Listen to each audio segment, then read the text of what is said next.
àkọlé ìwé ìròyìn.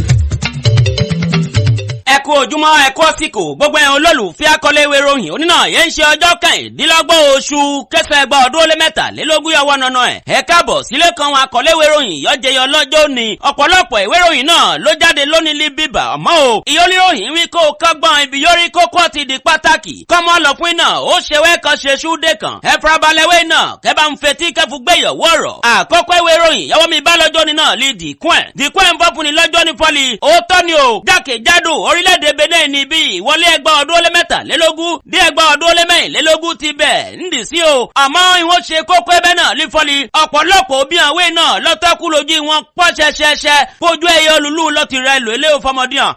Ṣé aláfọ̀yẹ́fẹ́ lọ́dàn ìwé ìròyìn dìkún ẹ̀ ń bí kódé ń dá sí náà lọ. Lè ṣí kí èlì tẹ́ ń fọ́ fún ni fọ́lì à. Ọ̀fúnbọ́jọ́mọdé òbí ẹni ọkọ̀ fẹ́ lọ nọ́nà iléèwé o. Nítorí ká jẹ́ kó tó ìjọba orílẹ̀-èdè ní ti pèsè èlò iléèwé fọ́pọ̀lọpọ̀ ọmọbìnrin nọ́nà iléèwé ni ọkọ̀ kọ̀ọ̀kiri làgẹ́rì tó ń fọ́ fún ni lọ́jọ́ ní fọ́lì.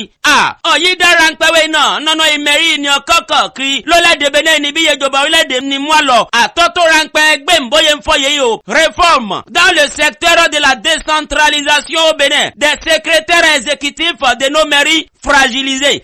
Lóòótọ́ mbírọ̀ ń kó lè tún kó kàwé débẹ̀. Le chasseur chassé lọ sùn kìtìkìtì. ń dọ́rọ̀kọ̀ lọ́jọ́ ní kọ́ mu àlọ́ fún ni o. ń náwọ̀ fún ni fọ́ni láti lè fún rí ìṣó síná. báwo lè ṣe ṣe gbà fún ìdàgbàsókè wé náà kó bá ilé aláwọ̀ dúdú kọ́kọ̀ kiri. wọ́n lè pọ̀dé lákú káwé náà lóṣù dẹ́dẹ́dẹ́. kárànjò lọ́lọ́ọ̀nì sí o. ìyẹn nánà iléèwé gíga yunifásitì bómẹ́kàlàbí. ogún orílẹ̀-èdè ní kópa nánà ìpọ̀dé ye omi kọ́ ní fọ́ o. ìwé ìròyìn Le Chasseur ló gbé àlọ́ lójú ìwé kejì lọ́jọ́ ni. yóò sì jẹ́wọ́ arábìnrin ọlọ́kọ̀ọ́sọ yẹ́nbóyú tó ètò ẹ̀kọ́ olímọ̀jìnlẹ̀ ìyẹ́kọ̀ ń jẹ́ Eleonore Yayilade kan ló ṣíde ayẹyẹ náà yóò sì jẹ́ yẹn nà lẹ́sọ̀ ń dì sí ijó oore wọn líta ìjẹ̀bú. fraternité la fraternisation kan lójú ìwé tẹ́kẹ́yìn lọ́jọ́ ni òfòlíà ọ̀tọ̀ kèrèwé náà lọ́bọ̀jú kòtò pọ́ǹtì mú gbẹ̀dẹ́ o ń torí ètò ìdìbò yẹn ń bọ́lẹ́gbà ọdún ogún ó lé mẹ́fà ìlú orílẹ̀-èdè Benin níbí iye ti ààrẹ orílẹ̀-èdè ni ọ̀tí alága lápapọ̀ ìwọ̀n lájọ ìsè náà ń ti ń ṣe palẹ̀mọ́ nì sí kọ́sì ètí gbẹ́wé kan nánà ẹlẹ́fọ̀lì o àwọn irinṣẹ́ tó ìdìbò ayé mọ́ nílò ní o mi kọ́ ní fọ́ lójú ìwé kẹrin ìwé ròyìn fraternité móríkà lọ́jọ́ ni lígbà èdè cryptage ó ká láfọ̀ ẹ̀mbókọ́sí náà yéyí fọlí les membres de la Sénat en atelier de validation ó wà lójú ìwé kejì ìwé ròyìn de cryptage ìpalẹ̀mọ́ ti nà ní ọ̀nfọ̀ ẹ̀ le matinal l'ITKF dásí náà yéyí o ká fọ́ fún ìfọ̀lì organisation des élections générales en 2026 au Bénin la Sénat déjà à pied d'œuvre ìwọ̀n lè kó sí mọ́ ìmọ̀ ẹ̀kan nánà ẹ̀ nìsín wọ́n ti wọ́n ń di palẹ̀mọ́ yóò sì jẹ́ o láìpẹ́ lẹ́jìnà wọn gbé nǹkan jáde fún ni bọ́ọ̀lù jíwé kejì wẹ́rọ̀yìn Le Matinal le Béninois libéré lọ libéré yanu kan o lọ́jọ́ níwé náà lójú ìwé ẹ̀fọ́líà nánà ìṣẹ̀lẹ̀ ọ̀bùwé náà iná yóò jó lílu ìsẹ̀mẹ̀ pọ́jíyọpọ̀ lọ́pọ̀ ònìyàn ìwọ̀n jọ́lọ́ òun lè pé nánà ìwọ̀n lé ẹgbẹ́ olóṣèlú yà mọ́ sí Bloc républicain wọ́n lé ọtí kóra ẹ̀wọ̀n ọ̀tọ̀ ṣáájú ọ̀tọ̀mọ ẹ̀hìn ó di lẹ́lẹ́lẹ́ níbi yé ṣẹlẹ̀ yé náà ṣẹlẹ̀ o kálábà wọn yé ṣẹlẹ̀ yé náà ṣẹlẹ̀ sílé kẹyẹ kẹ́dùn àgàgà wọn wọ́ lọ́yẹ̀ yàn kò ìkú omi kọ́ni fọ́ dáná ojú fọ́li honorable ọjíbádé kú sọ́ndà mú kàrámù tìlú ìpòbẹ́ ọtí mẹ́dínà ọ̀dẹ́báyọ̀ símọ̀ ìwọ̀n kò ní gbẹ̀yìn ọlọ́run kò ní ibi kan mọ́ rí o ó wà lójú ìwé Le Béninois libéré lọ́jọ́ ni Le Matinal lọ́ka láwọ̀ fún ní fọ́li ààrẹ orílẹ̀-èdè ní tẹ́lẹ̀ yẹ ibo ní ká ẹ lọ níbi ìṣẹ̀lẹ̀ yé ṣẹlẹ̀ fraternité padà lọ lákọ̀tún ká náwọ̀ fún ní fọ́li rògbòdìyàwó iná ọyún sẹ́ ìhun bíbí owó ọkọ̀ yọ pòórá nínú iléeṣẹ́ kọ́yọ̀ ń pèlì Benin Gas ìwọ̀n ní nìsí lọ́lọ́ o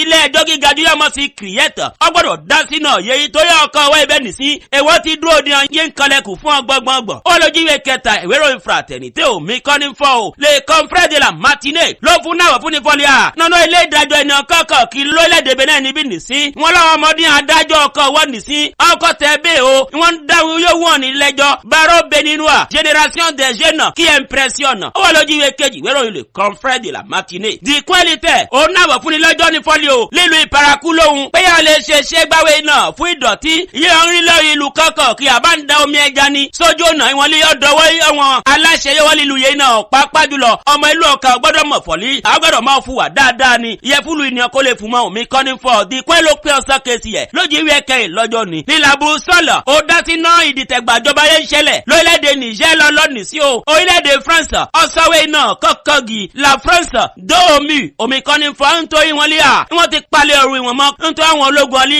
ẹ ẹ kó ló lẹ́dẹ̀ mi àwọn ológun nìjẹ́ ní fọ ẹ o látúndé ọmọ ọpẹ ìfakọ ní fọwọ́ lójúwe kẹta wéròyìn làbú sọ̀lọ̀ lèbe nínú àlìbẹ̀rẹ̀ ká ẹ padà lọ lákọ̀tún káńfọ́ fún ní fọlí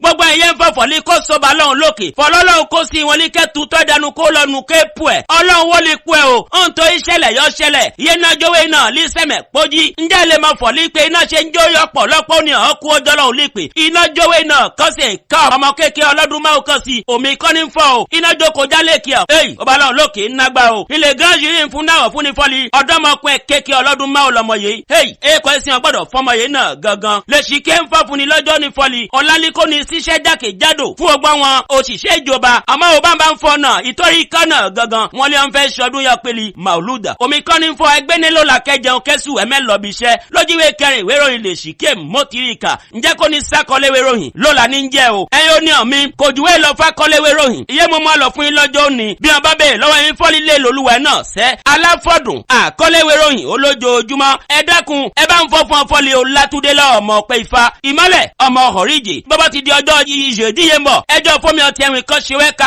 pọ́dé lákọ̀tún oríṣẹ́ láríkà ní bàbá règú wọn bọ́ ṣe ní ọdítàn ẹgbọ́n ojú kẹfù ìtẹ̀rẹ́ nánà ilé ọ̀yẹ́ ó dàbọ̀.